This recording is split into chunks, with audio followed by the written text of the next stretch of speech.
that Alex. Oh yeah, I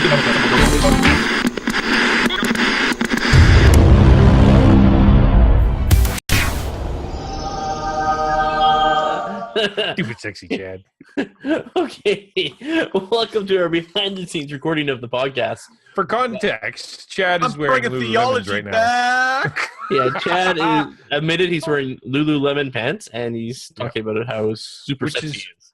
Which is why we're filming from the nipples down on all three of us, because nobody wants to see below that. We're glad you're... No, I can't say that now. We're glad that they're watching. we're glad you're with us still, despite... Yeah, you already made it this far, a whole like 10 seconds in. Wow, well done. But if you want the full edited and non-video version of this, check out carnivoretheology.com. Check it, Carnivore Theology, a podcast that answers hot topics, current events. Hot pockets. Answers hot pockets. Hot pockets. And answers your questions to help you grow from milk to meat into wise, skilled, world-changing followers of Jesus Christ. Here's Dr. Lululemon Pants, Chad Graham. Yo. Pastor Al Dejanot, and me, your host, Steve Bastian. He totally took credit for the pants. He was like, yo. Yeah, that's me. That's me with the pants. Here's Stupid Sexy Chad. Today, we talk about our season finale coming up, and a question that's on my mind. How much time does God allow for hobbies? Yep, good question. Yeah, so I first want to start off thank you for the people that on our fundraising side that donated. Yeah, it's really helped us out in a lot of ways. Huge, and that leads into bigly huge. Well, bigly huge because of the encouragement, and also bigly huge because it allows us to do some cool things. And one of the cool things we're going to be doing is season finale contest time. Oh, it's going to be awesome! Season finale contest, yes, contest, yay. So if you're one of Chad's friends, you're automatically disqualified. But the rest of you can no. Because Chad doesn't have any fans. Contest! There you go. That's better. So next week we are planning on having a live episode. We put out on like Facebook. We used to. Yeah, we put out on Facebook already that we are going to take listener questions. We already have some coming in. Thank you. So thank you very much to those who have already done that. That is one of the ways you can enter the contest. Another way is to show up live with us, which is what time do we record it? So 1 p.m. Pacific Standard Time. 2 p.m. Mountain Time, 4 p.m. end of the earth, horrible land. Justin Trudeau time.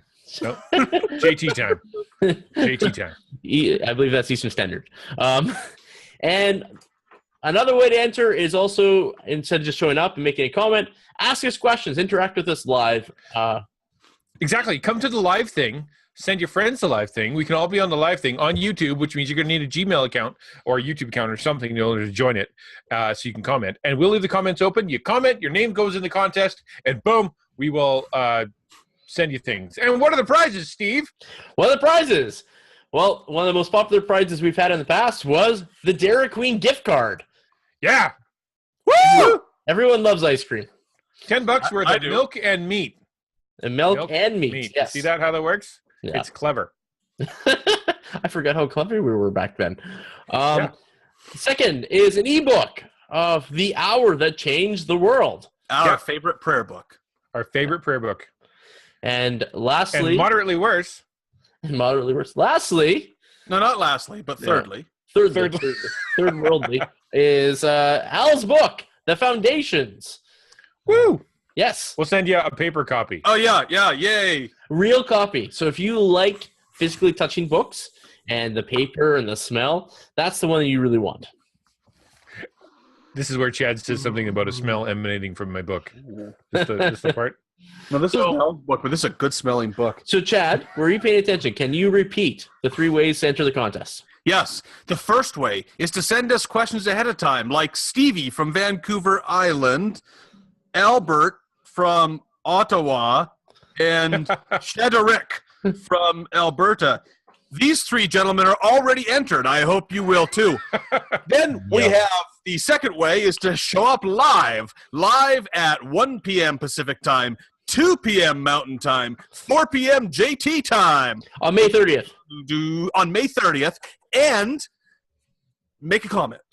any comment, you're automatically entered to win. Thirdly, ask a question live. Yep. If that question gets on air, you will automatically move to the front of the line to win the ultimate prize of getting a lock of Steve's beard sent to you in the mail. Oh man, it's pretty much like having a relic from Chad's writing checks Steve's body can't cash. I gave away chunks of my beard once. They threw it away afterwards. Oh, yeah. No, nobody wants it. That was a joke. You're not getting. You're not getting any of Steve's body hair. Well, we should get to the question that I've been wanting to get to for a while. I've been actually a little bit afraid to bring this question up. So the question is, this is the question, and then I'll frame it a little bit here. How much time should one be allowed to put into a hobby, balancing their Christian walk, their studies, their church? I have a slight obsession with my hobby. Hobbies, my friend. Hobbies. You have many. You're a Renaissance man, my friend. Basically, I wish I was retired already, so I could just do my hobbies all day. And like one of them is flying things. Do you pick up seashells on the beach by any chance? No. But I will. Have I got a video for you? I do look for neat pieces of wood on the beach and collect those, and then make things out of them. So I love RC planes. I love to think about that. I like building stuff with wood. I like inventing. I got little robotics on the go. I'm getting into 3D printing. Some of it's connected to my job, which is really cool that I get to do that for a job that's passion. But there's times where I'm sitting in church listening to the sermon. I look outside and I see like a bald eagle circling, and I'm like, oh, I wish I could be flying right now. And 5 minutes later, I come back to reality and listen to the sermon. Sorry, wait, I was looking outside. There was this eagle flying just past my window there. What were you saying? So how much time, how does someone like myself, who so much of my natural interests draw me away from other important things, how does one balance their hobbies with their Christian walk and their family? What are some measures, ways to think about that? Well, actually, guys, do either of you have hobbies that can just, you can be talking about yourselves in this? World's worst transition. That was awesome. How am I supposed to edit that? Okay. The middle part of the question was you doing the wave. Let's try that again. Okay. Let's try that again. How about you guys start answering, then I can ask you about your questions at the end, or your hobbies at the end.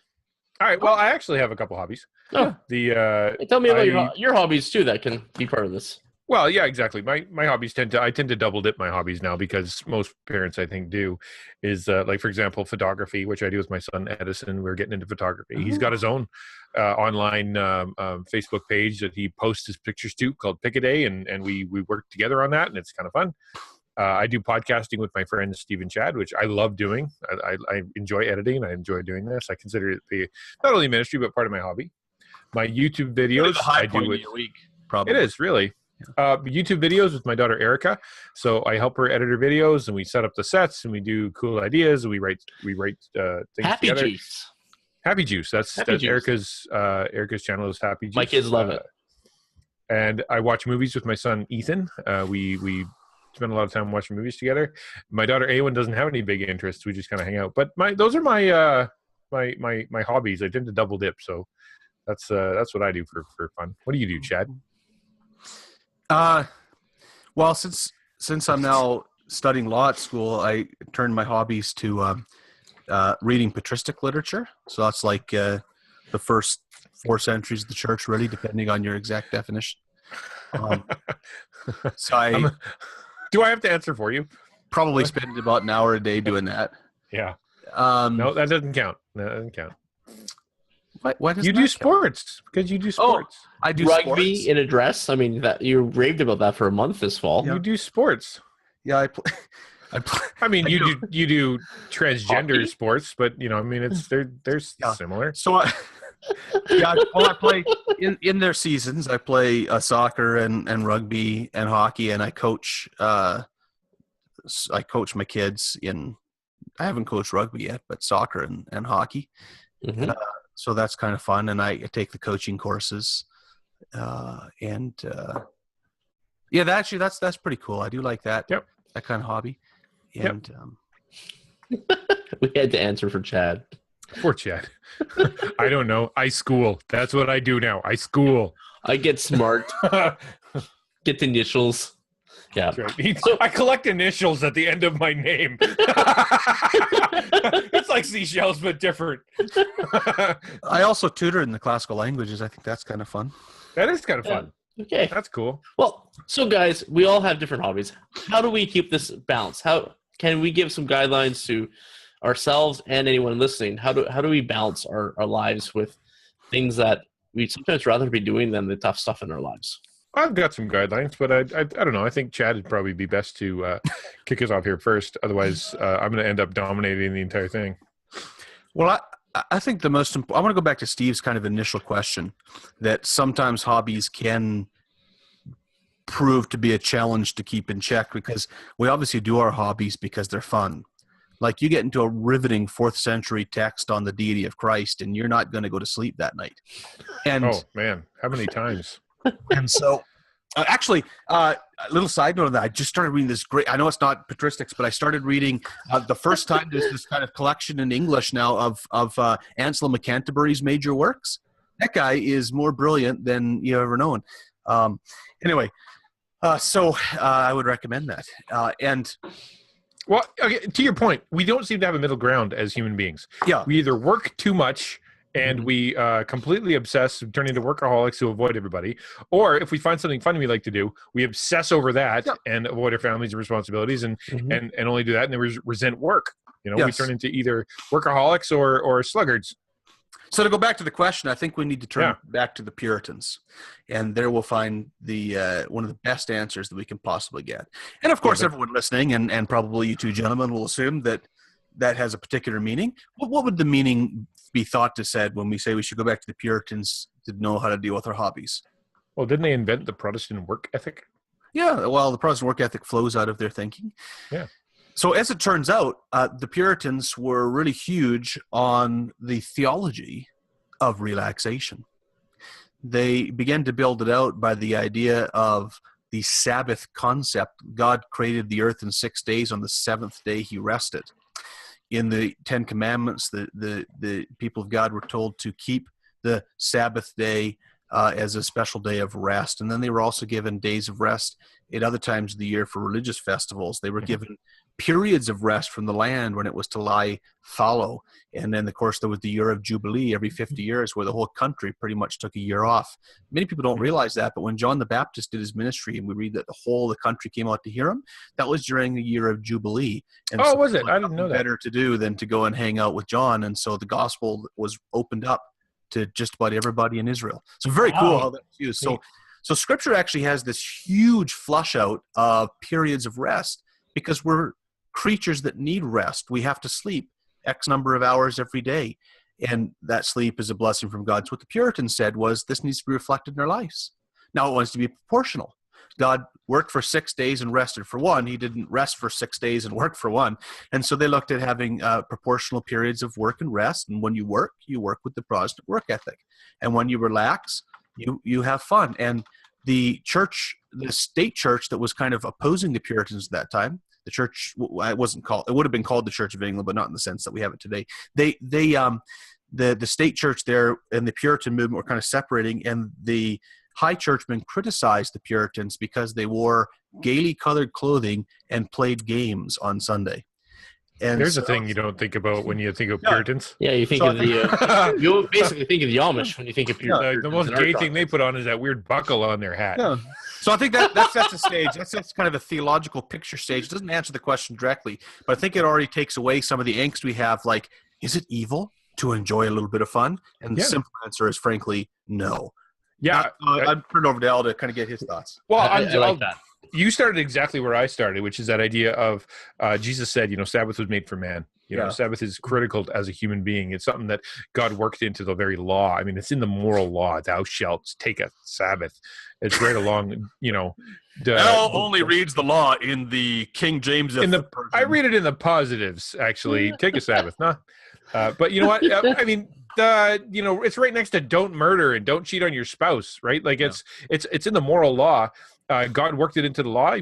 Like Chad said, you've got, built into daily rest, weekly rest, yearly rest, and then this great big year of Jew. It's in there. So clearly it's important to God, and it's designed into us. Jesus got in trouble constantly because he was doing things on the Sabbath. I think he on purpose, just to annoy people.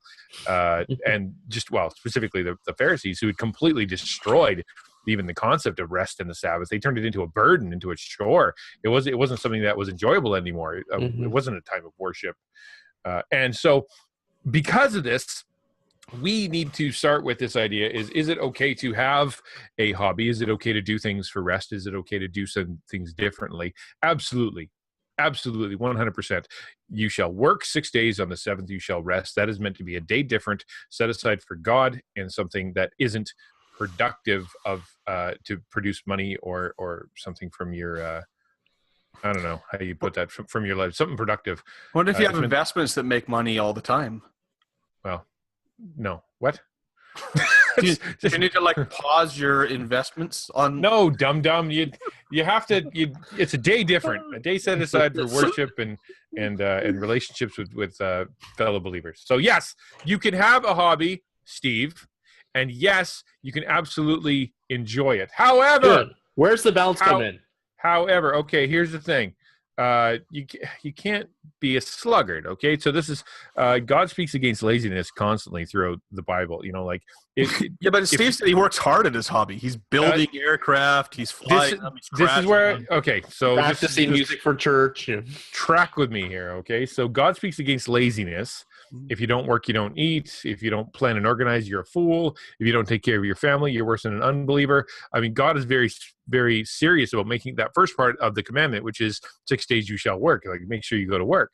So don't let sin be your hobby. And what do I mean by that?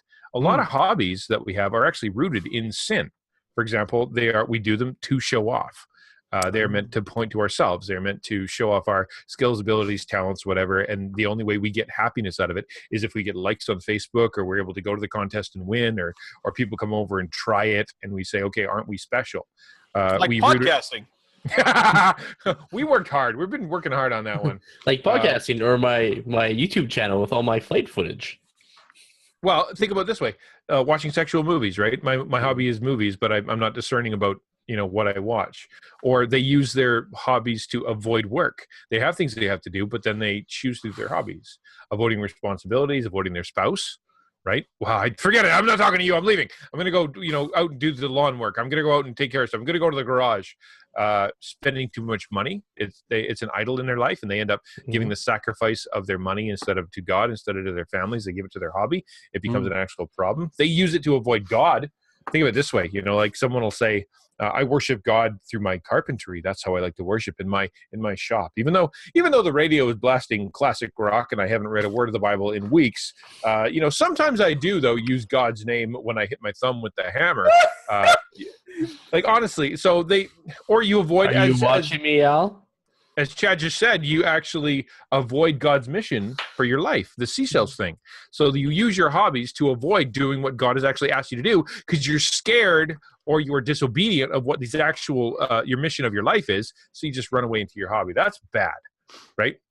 Yeah, I think the counterpoint to that you see when Paul's talking to Timothy, and he says that bodily exercise profits a little, but godliness is valuable for all things. And I think the point there isn't, it's good for us to take care of ourselves, to exercise our minds, our bodies, and so on.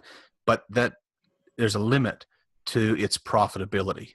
It does profit, but only a little. And so to do whatever we're talking about, carpentry and so on and so forth, these are all good things, but they only profit to a certain extent. I think it's a matter, to me, I would agree with pretty much what I was saying there, but just that you don't even need to get too nitty-gritty. It's just a matter of priorities. Is your priority the kingdom of God and his righteousness, or is your priority collecting seashells on the beach?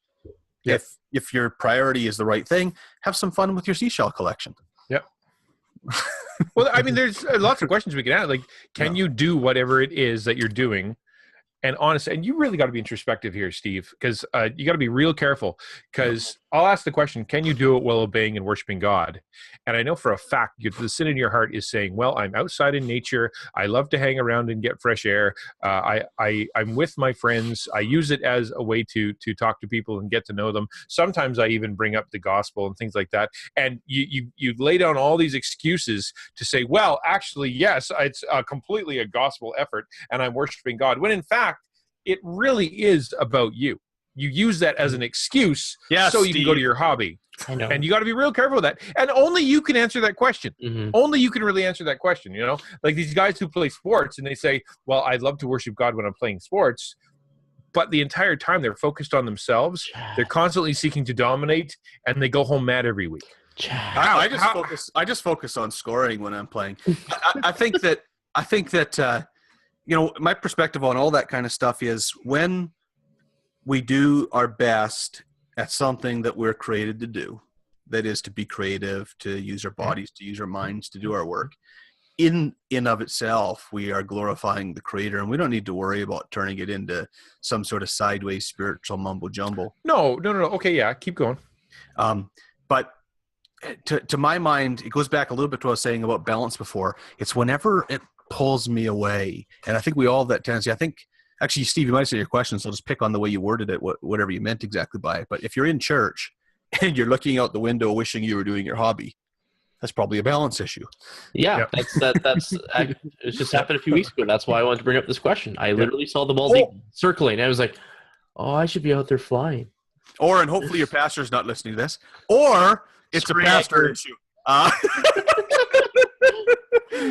Well, again, okay, hold on. Let me track on that. No, If your hobby, but think about this: if you condition yourself that your hobby is the only way you can be entertained, or that your level of, or the only way you can hold your attention is to be part of your hobby, whether it be movies or whether it be sports or whether it be whatever, then you go to church and everything around you is boring. The people are boring. The mission is boring. Your appetites are going to be skewed. Therefore, your desire for worship and your desire for fellowship and your desire for confession and things like that is going to be off because you've ruined your appetite. No, that's right. You know, you got to be real careful with that. But see, I was on holidays. We went and visited a church, and they did 27 minutes of announcements about internal church things, with having people come up and talk about their various things. There was a picnic coming up, and they did this puppet show introduction thing to it that was very poorly done. It was like two 70-year-old women doing this puppet show thing. It was all inside our lingo. We had no clue what was going on. 27 minutes. Our kids were like crawling out of their skin, like leaping over the back of their chairs, rolling around the ground, crying. And that was just me. Then there was the kids. And honestly, it was, and then the service was no good. The music was that, like, where the music was played like, boom, boom, boom, boom. And then they start, and that was Shine Jesus Shine. That was Shine Jesus Shine. and then the guy that preached, you know, he talked about interesting tidbits of wisdom he got from somewhere other than the Bible in a slow, monotonous voice. And I remember thinking to myself, why am I here? I wish I was out flying. No, the point of all that is just to say that I always hate when somebody says, it's always your fault if you have a problem with worship. But at the same time, I love when people say that, because 99% of the time, our problem is we're the problem. You can worship with music styles that aren't your favorite because it's not about you. It's God is the audience. You can listen to a pastor who preaches in a stylistic way that's different than what you like. And you can listen to the Word of God still, as long as he's preaching the Word of God. Yeah. And so a lot of that, I think so much of it, I find that as a parent with my kids. My wife and I like to talk about sometimes, when we think the kids are having a bad day, it's really often our attitude is having a bad day. Yeah. No, it's a very good point. So I want to balance that pastorally. No, that's a very good point. I remember just hearing the story of some famous guy. I can't remember, Max Lucado, or I can't remember. And he Al Degeno, I don't know. He was at an event and they played a prank on him. So they had the band they had the band come out and do like this ultra hardcore, like super thrash metal version of some hymn, like As the Deer right? Or like, Okay. and so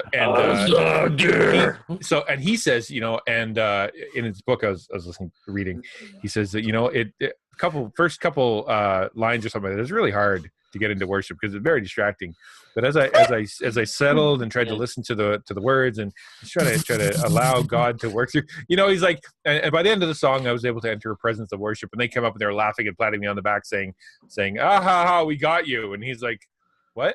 Oh, no, that was okay." Like it was because he was willing to enter into a place of worship, and so yes. But it would also be objectively wrong to make a thrash metal version of Is the Deer. Back to pour the water. Back to pour the water. Okay, I got one more last question, and this is another point on this, Steve, if you're listening. Yes. Thank you for your question, Steve. We have a lot to say to you now. It's so nice to have a face-to-face with the guy that's asking the question, Steve. Does it give you real rest? So you think about yourself, mental, emotional, physical, spiritual. Does it give you rest in that, or does it take away from your rest? Because if the whole point is that you Sabbath and you're able to enter into another week of mission at work, at whatever, and it's actually given you a rest, then you are going to be better at work, better at your family, better at whatever the mission that God has given you.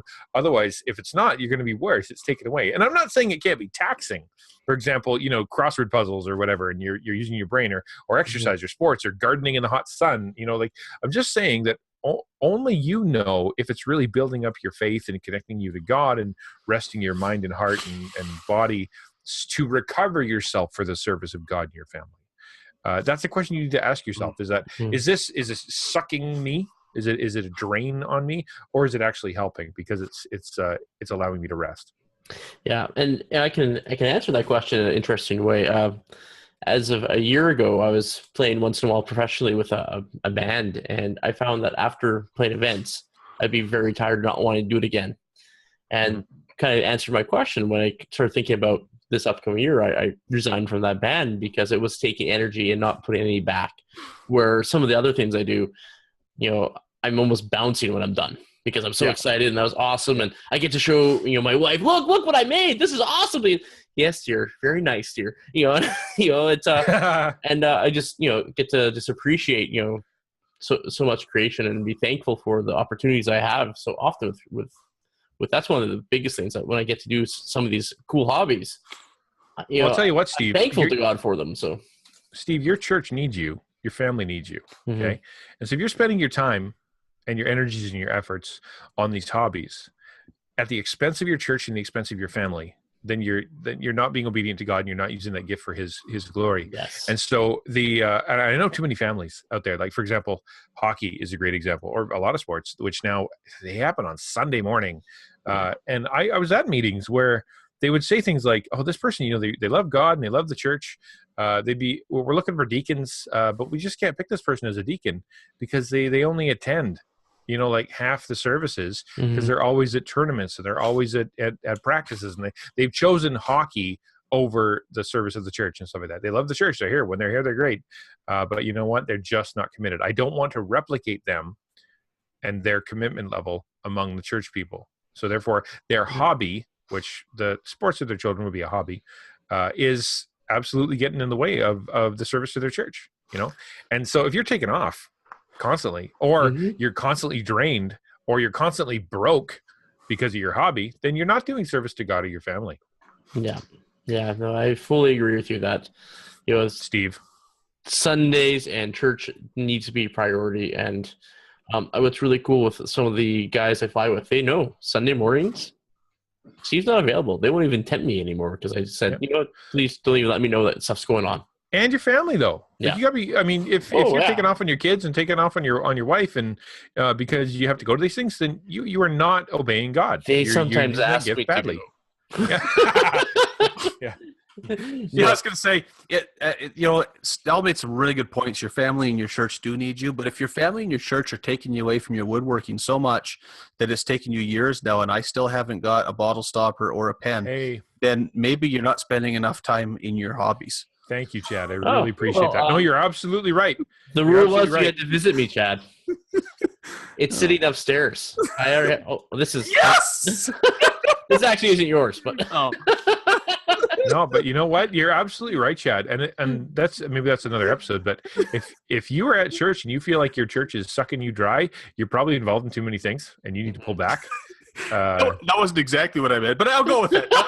Honestly, it's true though. Spiritual point. It's true though. Yeah, you can over. I've actually felt, from a pastoral perspective, I always struggled with the fact that Sunday was probably my biggest work day.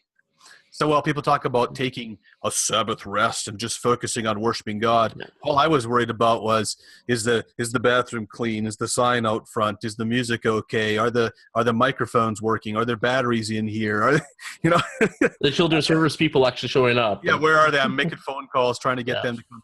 And on Sunday nights, I usually was kind of wired and I couldn't fall asleep for quite a while. And then sometime like midnight or 1 a.m, I just crash.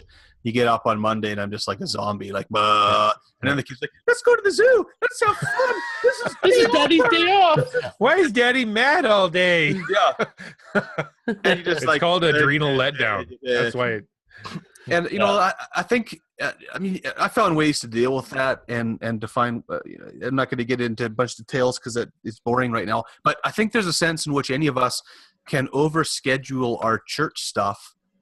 And I think part of that is because our culture is so fixated on eventism. Yep. So, you do that, your school has events, your whatever.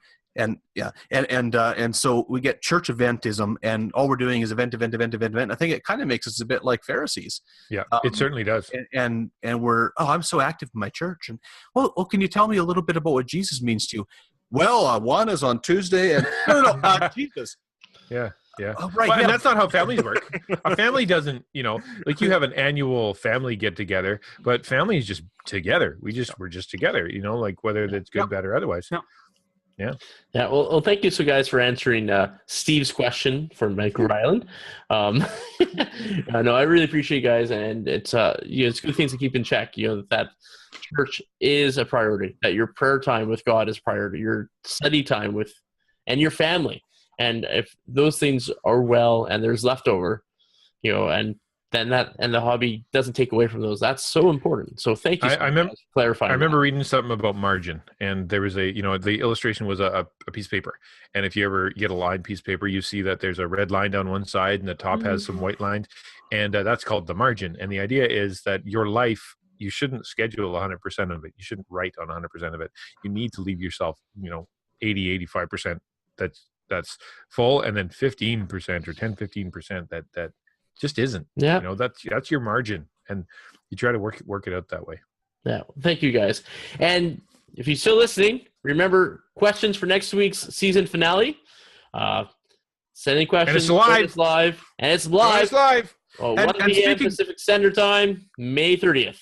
And speaking of those questions, little funny tidbit from Anselm's book on why did Christ become man. He says for the mentally weak, the question and answer format is the best way to gain information. And so he was going to write. He was going to write for the dummies. There you go. And he created a dialogue, and his dialogue partner's name is Bozo. So if you come and bring really? If you come and bring us a question next week, we promise to treat you like Anselm treated Bozo. Yeah, if you could make everybody's handle could be Bozo, that would really help Chad out. But by that, what I'm sure Anselm meant was that he would try to simply explain things in a way that would help even Al to understand. Even Al in vulgar language. Oh yeah, vulgar language. Well, this has been Carnivore Theology with Chad, Al, and Steve. We thank you for listening today as we talked about balance and time for hobbies. That's right. If you want more from Carnivore Theology and get some custom merchandise, merch, pillows. Steve, see the pillow? Pillow. Yeah. I also wore the socks when I was in Alaska. That was pretty cool. I wore Carnivore Theology socks. I was just told that superfan JD DeClerc thinks his Carnivore Theology mug is the best mug there is and uses it all the time. Far out. Some pictures of his on Facebook.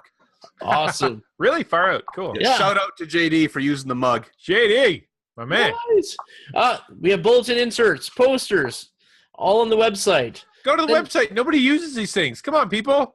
Just sneak them in on Sunday. If you're an usher in your church and you have access to the bulletins, go print those suckers off and sneak them in there, at least on It's the easier ones to you're ask carrying. forgiveness than to ask permission. It is. It just really is. Plus, if your pastor's not a fan of us, then you're probably in the wrong church. Probably in the wrong church. In fact, go visit other neighborhood churches with a stack of these. Just walk down the pews or whatever they have, flop a bunch of them down, walk out, go to your church service. That's right. That's Especially right. if, it's one of those churches you're not sure about how it is, Yeah, that's right. That's right. If you show up in your Carnivore Theology shirt and they don't know what that is, and they say something like milk to meat, what's that? You leave. But don't leave without dropping off a few No, advertisements. leave them some advertisements. Yeah. Right. What else we got there? Keep your closer going. I'm afraid I might just have to jump to the end because we pretty much ruined your flow, didn't we? Yeah. Check out YouTube, Facebook, iTunes, and connect with your local biblical church. Give them some flyers, as the guys were saying, and keep your eyes on the cross. That's right. Thanks, guys. Bye-bye. See you later. Hey, thanks for watching our Carnivore Theology recording of our podcast. Check out down below. See the subscribe button? Click on that if you haven't done it before. We would love if you clicked like, commented on the video. That'd be awesome. Also, over here, check out our Facebook page, our Twitter page, and also, if you want to ask us a question, we'd love it when people use the SpeakPipe page. So leave us an audio question. Thank you again for watching, and keep your eyes on the cross.